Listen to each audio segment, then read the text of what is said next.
Mbak Ira itu mengaku kayak udah terobsesi gitu dengan bentukan madun, dan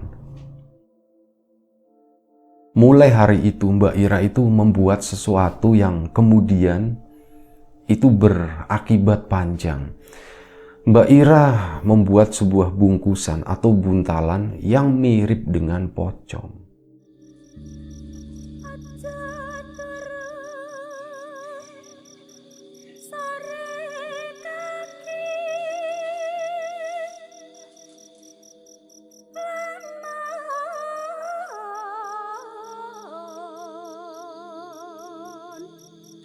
Ana dewa ngangklang jagat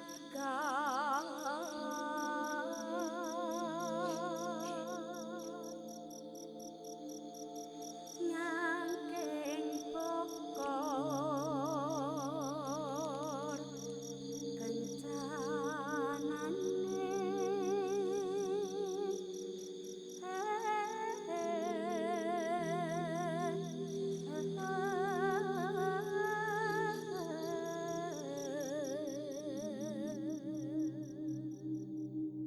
Satu cerita yang masih datang dari salah satu kawan subscriber, namanya Mbak Irawati, atau dalam cerita ini nanti akan dipersingkat manggilnya Mbak Ira begitu, tentang sebuah pengalaman yang dialami dari Mbak Ira kecil sampai sekarang.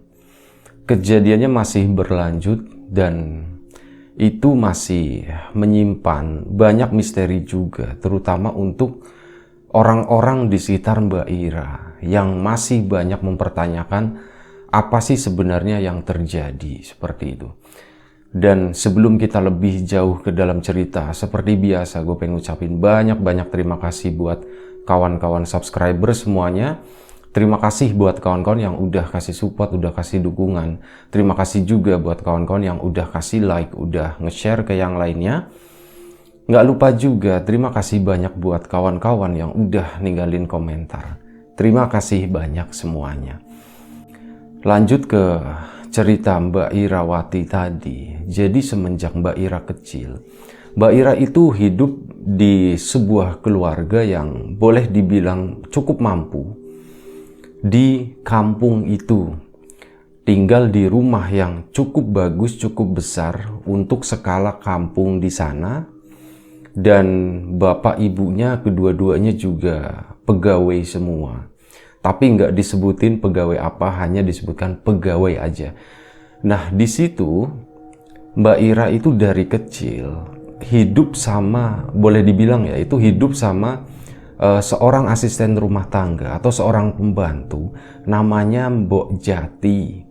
Dan memang keseharian ya Mbak Ira, namanya orang tua sibuk kerja gitu kan, berangkat pagi, pulangnya paling cepat jam 2 siang atau bisa jadi sampai sore sekitar jam 4 atau jam 5. Mbak Ira pun lebih banyak menghabiskan siang harinya itu ya dengan Mbok Jati tadi. Dan semua kejadian atau pengalaman horor dari Mbak Ira yang dari masa kecil itu sampai sekarang masih terjadi, ya berawal di masa kehidupan yang itu.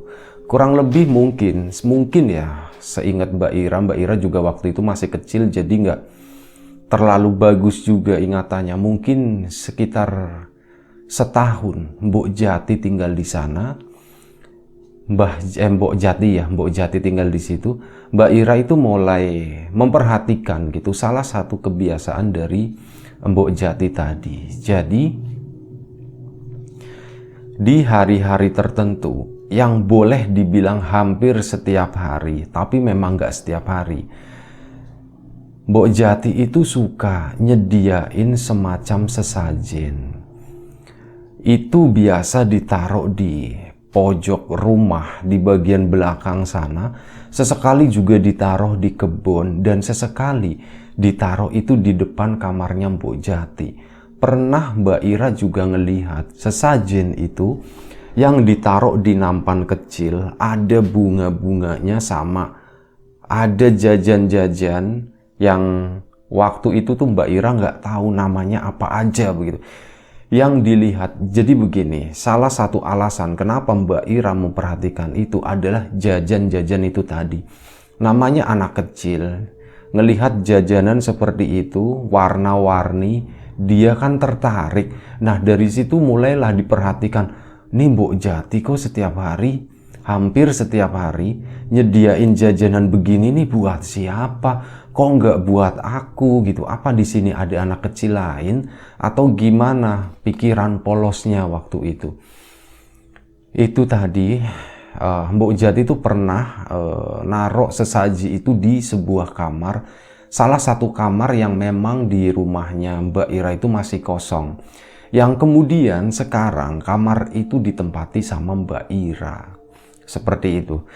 Nah, awal kejadiannya itu ya tadi berangkat dari sesaji itu. Mbak Ira yang waktu itu masih kecil sangat penasaran, sangat kepengen lebih tepatnya.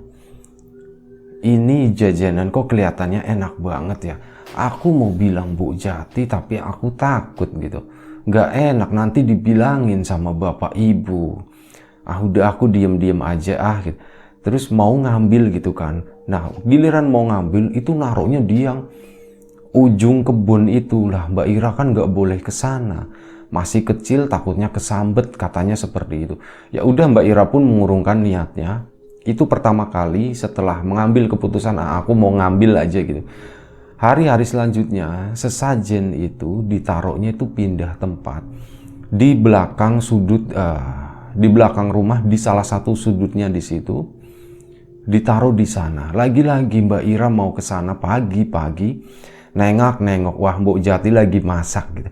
Aku mau ke sana ke belakang gitu.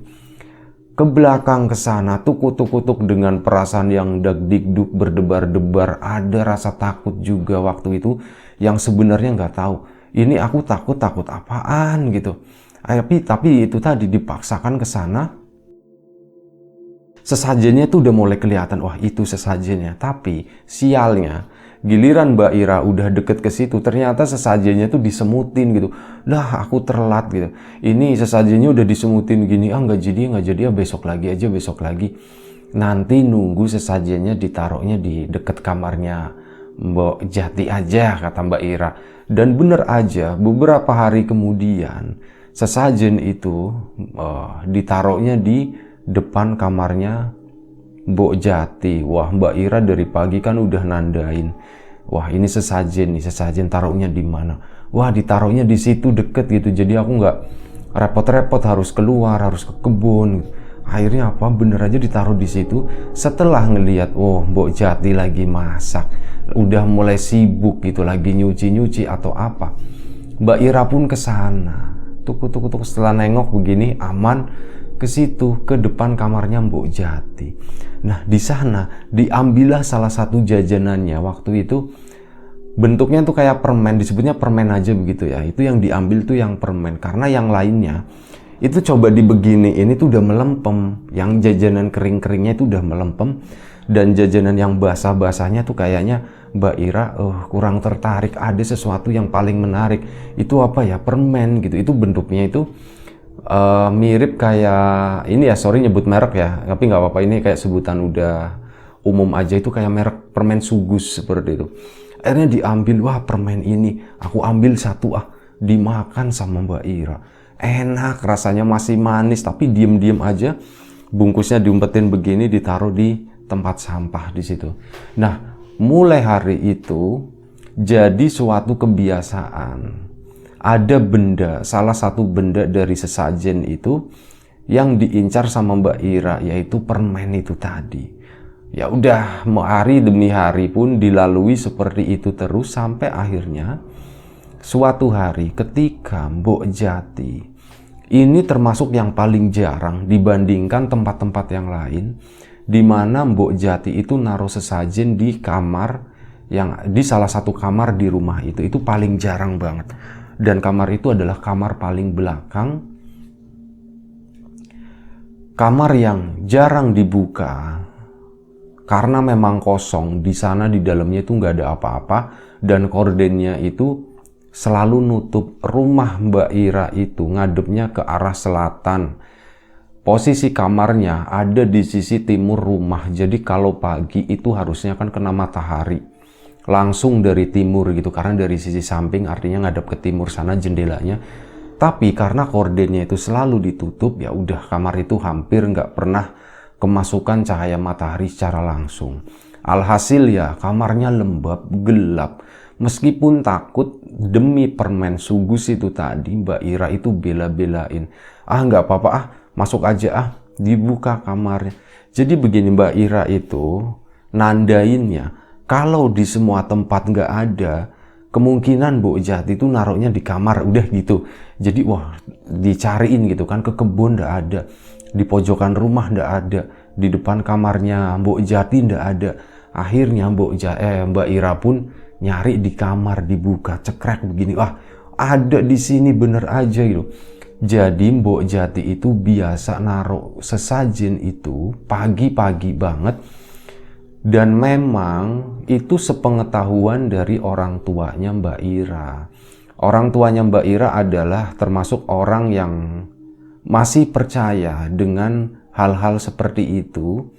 Mungkin kejawen atau apa gitu ya. Mbak Ira itu masih hidup di daerah Jawa Tengah, daerah apa sih namanya, aduh kok lupa ya, sekitaran Kudus itulah.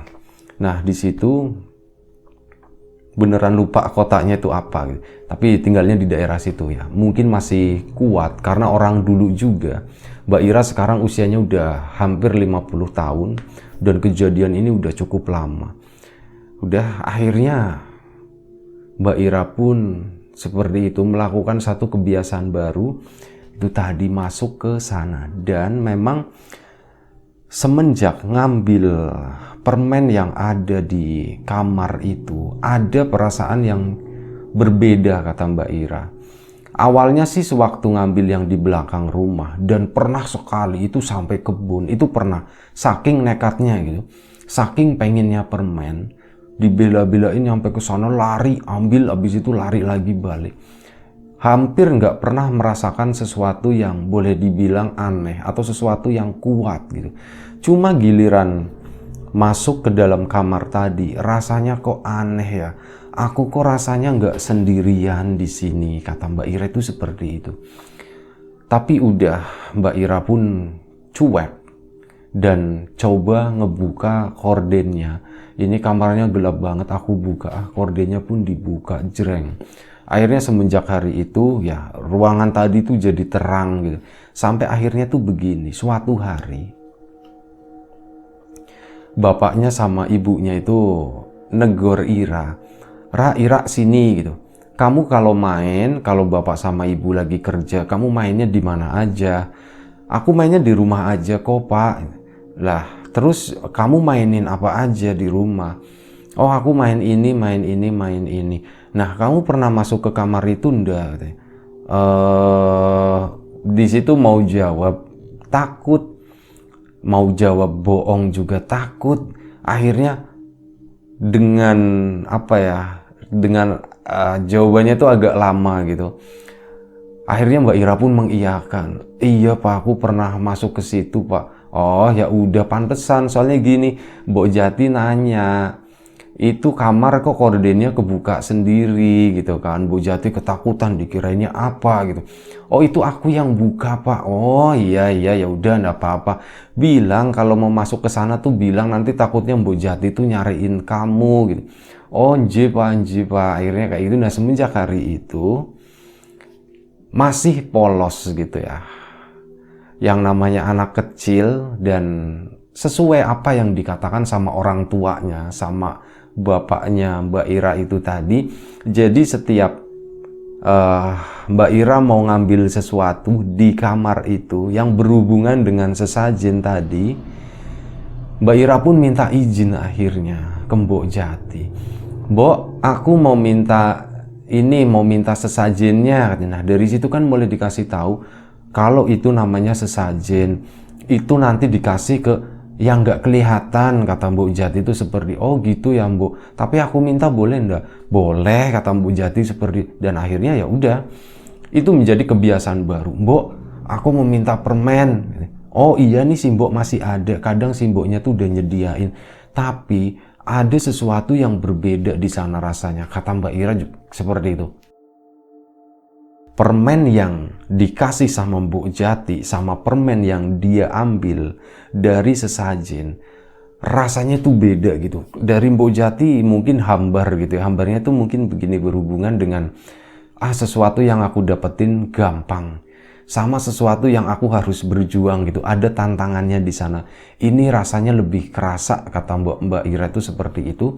Dan akhirnya gini, setiap minta izin, Mbok aku mau minta permen, dikasih, tapi aku nggak mau yang itu, aku mau yang di sana. Oh ya udah ambil aja, kata Mbok Jati seperti itu. Dan udah akhirnya Mbak Ira pun kayak gitu. Jadinya sukanya ngambil yang ada di sesajen tadi. Dan belakangan memang karena lagi musim hujan waktu itu, entah kenapa ada hubungannya atau enggak, Mbak Ira juga nggak tahu. Jadi mulai masuk musim penghujan, Mbok Jati lebih sering naruh sesajen itu di kamar belakang itu. Dan ya Mbak Ira pun jadi lebih sering bolak-balik keluar masuk kamar tadi. Sampai suatu hari pagi sekitar jam 9, hujan deras, mendung, bapak ibunya itu udah berangkat ke kantor.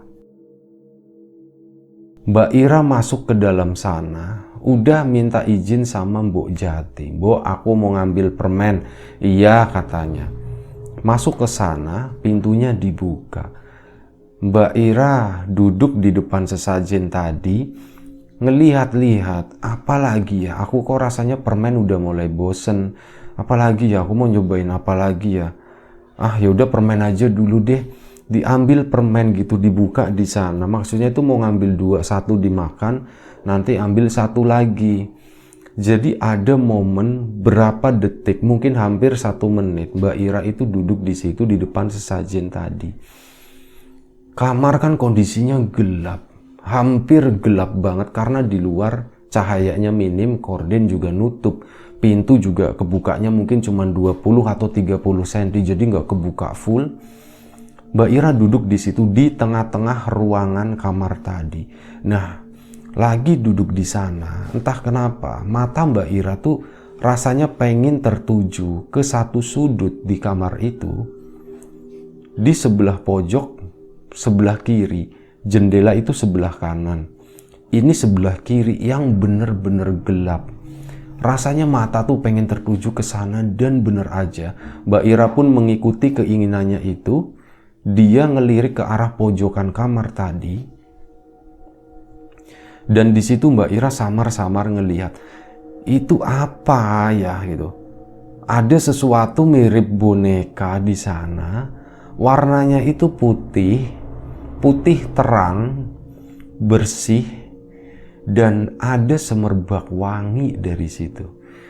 Mbak Ira pun bertanya-tanya, itu apa? Itu apa?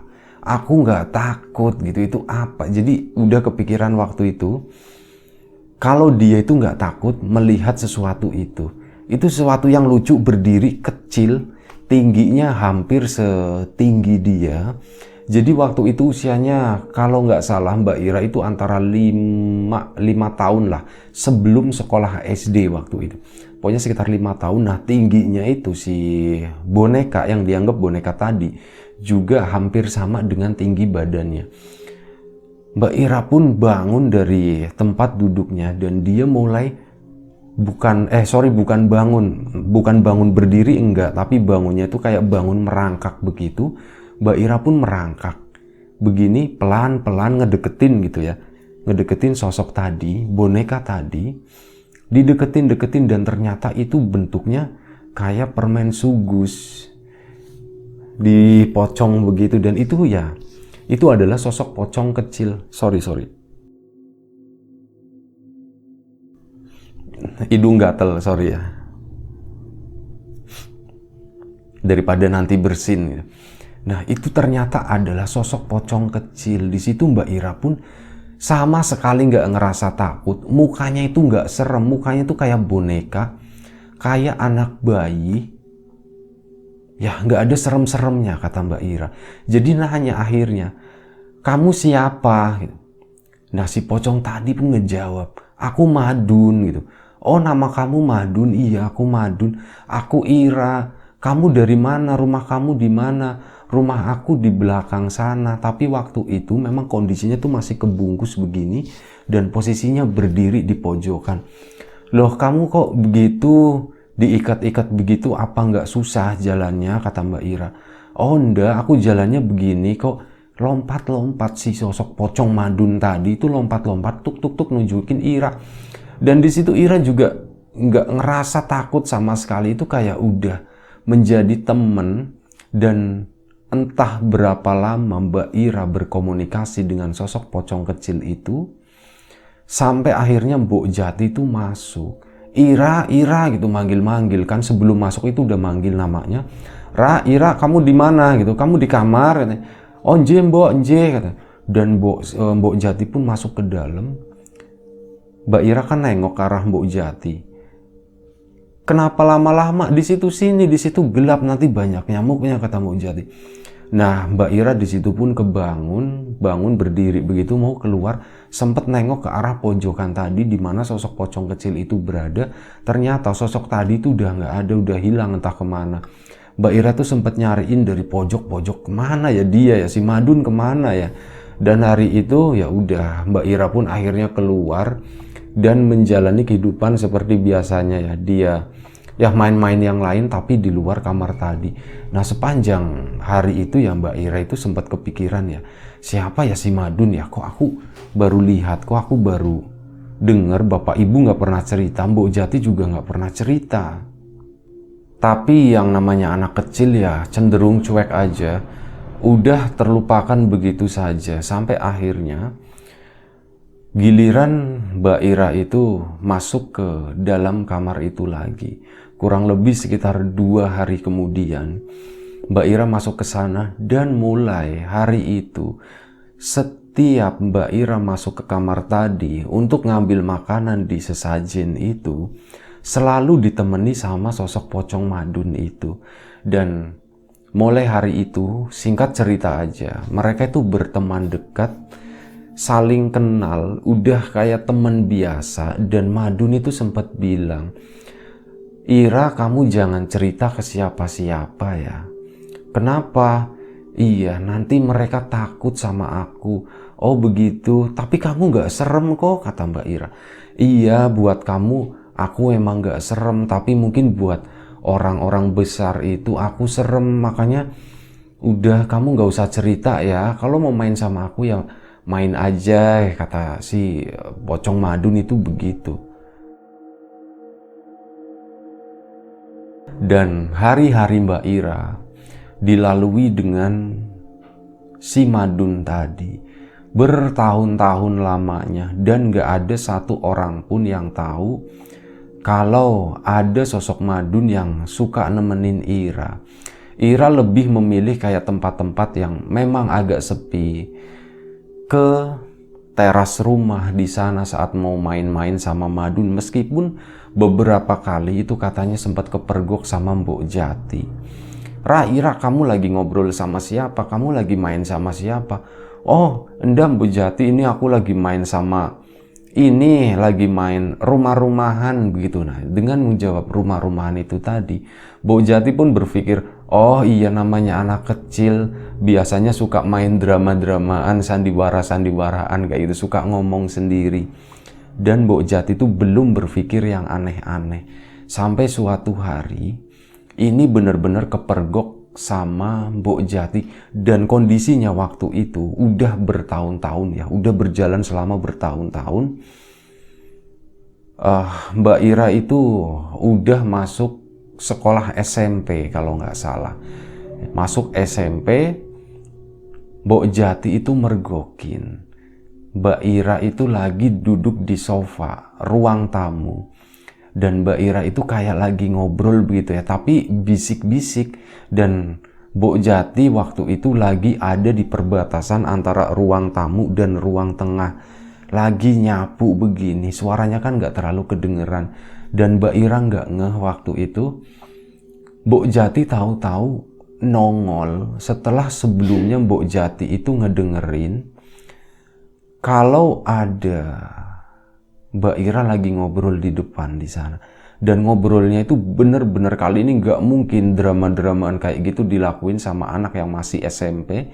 Yang udah SMP tuh kayaknya nggak mungkin banget. Itu biasanya anak kecil gitu. Ini anak udah SMP kok masih ngomong sendiri seperti itu, nyebut nama Madun seperti itu. Mbok Jati pun ngelodot gitu ya, nengok ngintip gitu, ngintip dari tembok di situ, dan di sana Mbok Jati, astagfirullahaladzim.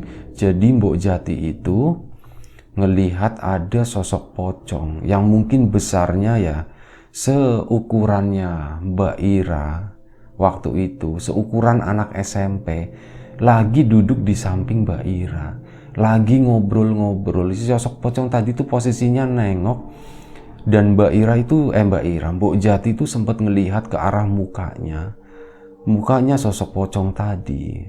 Ya mukanya kayak muka orang, bukan muka yang hancur, yang kata orang-orang serem seperti itu tuh bukan gitu. Itu kok mukanya kayak orang ya.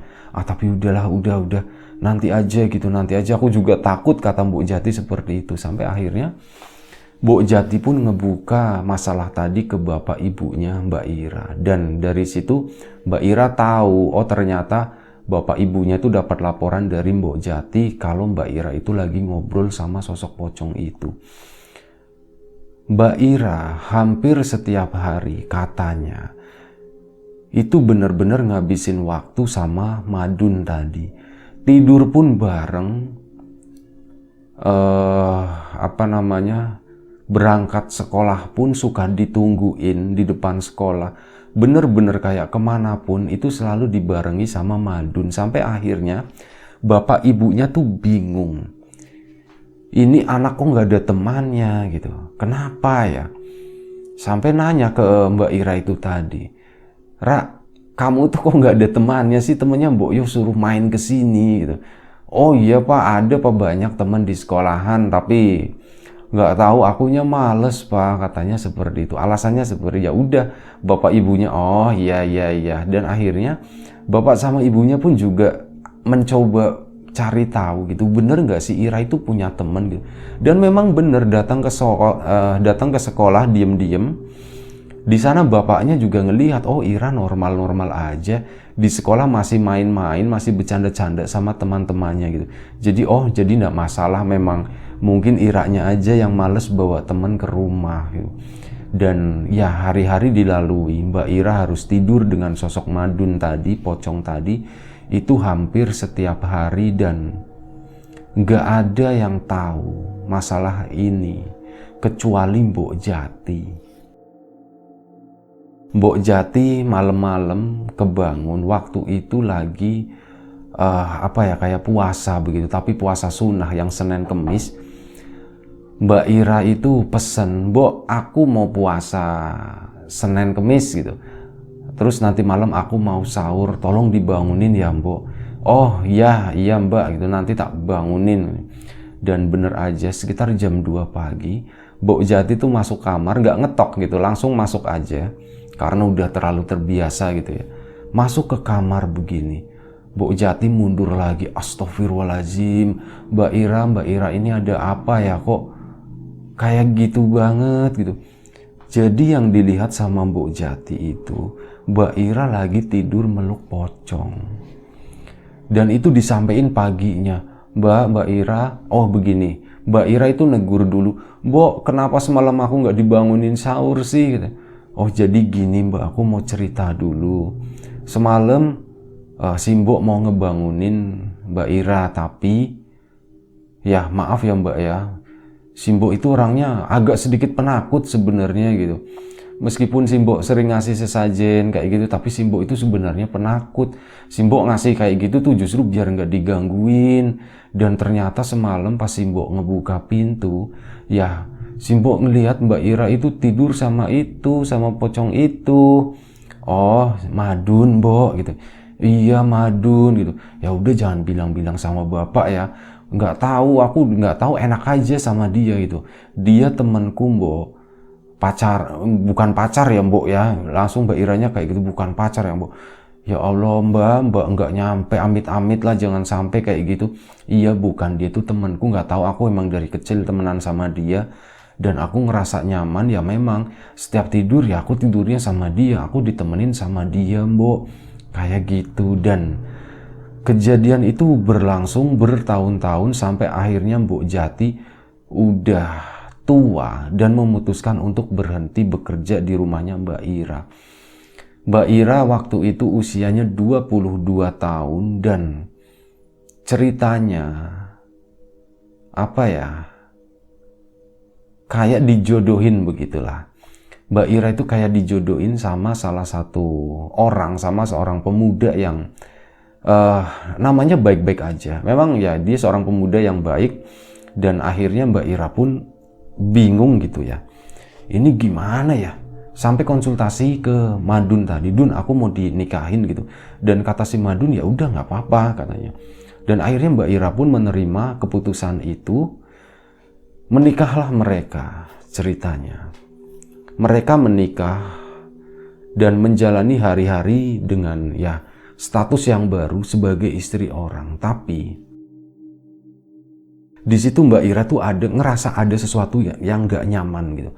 Aku tidur sekarang nggak sendirian, bukan nggak sendirian maksudnya, aku sama orang lain dan terus terang aku kok nggak nyaman ya, katanya seperti kata Mbak Ira. Aku lebih nyaman tidur sama Madun dan ya semenjak aku menikah sama suamiku ini, suamiku yang baik ini, Madun jarang kesini. Aku jadi jarang ketemu sama Madun. Aku malah kangen tidur sama Madun gitu. Meskipun ya aku tidurnya cuma tidur aja sama Madun, bener-bener tidur nggak ngapa-ngapain. Sementara sama suamiku kan ada sesuatu yang lain gitu. Tapi entah kenapa gitu, aku ngerasa ada yang kurang. Dan mulai hari itu bener-bener yang namanya sosok pocong Madun tadi itu udah nggak pernah datang. Ditungguin sehari, 2 hari, 3 hari, sampai 1 minggu nggak datang-datang. Yang namanya rindu sama Madun itu benar-benar makin menjadi-jadi dan sifatnya Mbak Ira itu mulai berubah ke suaminya. Mbak Ira itu mengaku katanya entah kenapa suamiku itu baik banget, sabar banget, tapi aku bawaannya tuh mau marah terus gitu. Karena itu tadi aku tuh kangen sama Madun, tapi kenapa Madun gak kesini-sini? Sampai akhirnya Mbak Ira pun nekat. Kayak Mbak Ira itu mengaku kayak udah terobsesi gitu dengan bentukan Madun. Dan mulai hari itu Mbak Ira itu membuat sesuatu yang kemudian itu berakibat panjang.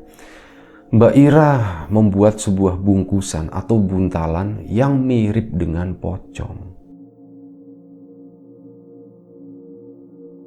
Buntalan tadi ditaruh di kamar dan suaminya itu bertanya-tanya, Dek, kamu kok buat seperti itu sih? Kamu kok bikin kayak gituan buat apa? Itu serem banget gitu. Enggak apa-apa mas, enggak tahu. Aku kepengen aja bikin seperti ini. Enggak lah, janganlah mas, serem loh, takut-takut. Nah itulah awal permasalahannya di situ. Jadi Mbak Ira itu bikin replikanya Madun gitu.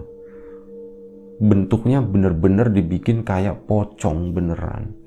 Cuman mukanya aja yang ditutup pakai kain begini ya, nggak ada ininya, nggak ada bentuk mukanya itu nggak ada, cuman kayak ditutup pakai kain. Dan dari atas sampai bawah itu bener-bener diikat-ikat kayak pocong itu tadi. Dan itu ditaruhnya di kasur suami. Kasurnya kan kasur lebar gitu, besar, mungkin king size gitu ya. Suaminya di sini, Mbak Ira di sini, si boneka pocong tadi itu di sebelah sisi kirinya Mbak Ira. Ya suaminya kan gak nyaman kayak gitu. Dan mulai hari itu sering terjadi yang namanya pertengkaran, keributan, terus menerus seperti itu. Dan akhirnya mereka pun bercerai. Gara-gara cerainya itu tadi, suaminya tuh gak kuat. Dek maaf ya, bukannya mas tuh marah sama kamu atau gimana, enggak. Tapi kayaknya kalau caranya seperti ini, mas gak bisa ngelanjutin keluarga ini, ngelanjutin hubungan ini. Dan Ya kalau kamu memang gak keberatan, Mas ingin menceraikan kamu katanya. Dan di situ Mbak Ira pun gak menanggapi dengan emosi, dengan amarah, itu enggak. Karena di situ justru satu kesempatan kalau aku bisa hidup sendiri dan aku bisa, kemungkinan aku bisa ketemu sama Madun lagi gitu. Dan beneran akhirnya mereka bercerai secara damai, prosesnya itu pun lebih cepat dan akhirnya suaminya kan pergi dari rumahnya Mbak Ira. Dan bener aja, kurang lebih sekitar 3 hari setelah perceraiannya resmi, bener-bener suaminya pergi dari situ, Mbak Ira itu didatangi lagi sama sosok Pocong Madun itu. Dan Pocong Madun tadi sampai sekarang itu masih menemani Mbak Ira. Dengan kondisinya yang seperti itu, Mbak Ira adalah seorang janda yang usianya udah hampir 50 tahun dan memang memutuskan untuk tidak menikah lagi, tidak ingin mencari pasangan lain karena udah nyaman hidup sama Madun. Sementara bapak ibunya itu udah meninggal semua. Mbak Ira itu adalah anak satu-satunya, kalau Mbok Jati itu udah meninggal duluan sebelum bapak sama ibunya. Sekarang Mbak Ira hidup sendirian aja di rumah itu, di rumah orang tuanya bersama Madun seperti itu. Dan Mbak Ira ini nama udah disamarkan, daerah pun itu tadi kenapa cuma nyebut satu kota, nggak mau terlalu detail karena cerita ini cukup sensitif ya. Dan sampai sekarang ya seperti itu kehidupannya itu sama Madun setiap hari. Bagi Mbak Ira itu adalah kehidupan yang udah cukup semuanya dan dia bahagia dengan sosok Pocong Madun tadi. Yang kadang sesekali ke belakang, mungkin sekitar 10 tahun ke belakang, Madun itu nggak cuman nemenin Mbak Ira, tapi Madun itu udah mulai bisa disuruh-suruh. Jadi misal ada sesuatu yang ngomong nggak enak di luaran, ngomongin Mbak Ira yang kondisinya seperti itu, kenapa dia hidup sendirian begini-begini, dikatain yang enggak, difitnah yang enggak. Mbak Ira biasanya akan cerita ke Madun dan Madun biasanya akan pergi sejenak. Dan entah kenapa yang terjadi selanjutnya adalah orang yang ngomong gak enak tadi, orang yang menyakiti hatinya Mbak Ira itu akan jatuh sakit gitu. Entah, Mbak Ira pun gak menjelaskan ya apa yang sebenarnya terjadi, gak tahu dengan yang terjadi. Jadi boleh dibilang bukan disuruh lebih tepatnya, tapi kayak Mbak Ira bercerita dan si Madun itu kayak bergerak sendiri, seperti itulah. Kurang lebih seperti itu ceritanya ya. Itulah hari-hari yang dijalani sama Mbak Ira sampai sekarang. Masih ngopeni Pocong Madun tadi. Hidup berdua bersama sosok Pocong di sebuah rumah, di salah satu kota di Jawa Tengah gitu. Dan ya itulah kondisinya Mbak Ira sekarang ya. Intinya begini, jangan menghakimi orang lah. Gue juga nggak mau menghakimi apa yang terjadi dengan Mbak Ira gitu ya. Meskipun ada sesuatu yang cukup disayangkan, tapi ya semoga, ini doa pribadi aja, doa personal aja, semoga Mbak Ira nanti kedepannya tetap baik-baik aja, bisa menjalani kehidupan senormal mungkin sama kayak orang-orang yang lain, bisa mendapatkan kebahagiaan bukan dari Madun gitu, tapi dari sesuatu yang lain. Ini doa ya, kawan-kawan juga boleh ikut mendoakan seperti itu, ngasih dukungan buat Mbak Ira, yang yakin Mbak Ira itu akan menonton video ini dan Mbak Ira itu nggak akan komen gitu, jadi dia akan menyembunyikan diri seperti itu ya. Atau mungkin komen juga bisa, tapi sebagai orang lain. Nama udah disamarkan pokoknya. Terima kasih Mbak Ira yang udah berbagi cerita yang seperti ini, cerita yang sangat mengagumkan ini. Pengalaman hidup yang banyak pelajaran, meskipun ujungnya belum tahu ya seperti apa. Ya semoga nanti ujungnya yang terbaik untuk Mbak Ira dan orang-orang di sekitar Mbak Ira semuanya. Terima kasih Mbak Ira, mohon maaf ya kalau ada salah-salah kata, ada sesuatu yang gak berkenan di mata, di hati, di telinga, mohon dimaafkan, terutama buat kawan-kawan di rumah juga. Nah, siapapun itu sekarang yang lagi sakit, semoga segera diberi kesembuhan. Siapapun sekarang yang masih sehat, semoga tetap dijaga kesehatannya. Semoga kita dimudahkan juga dalam hal apapun, termasuk kemudahan dalam hal rezeki, dan semoga kita selalu dihindarkan dari sesuatu yang buruk begitu. Ya, jangan iri, jangan dengki, siapa yang rugi, kita sendiri gitu. Terima kasih banyak, jaga kesehatan kawan-kawan semuanya, sampai jumpa di episode selanjutnya. Assalamualaikum warahmatullahi wabarakatuh.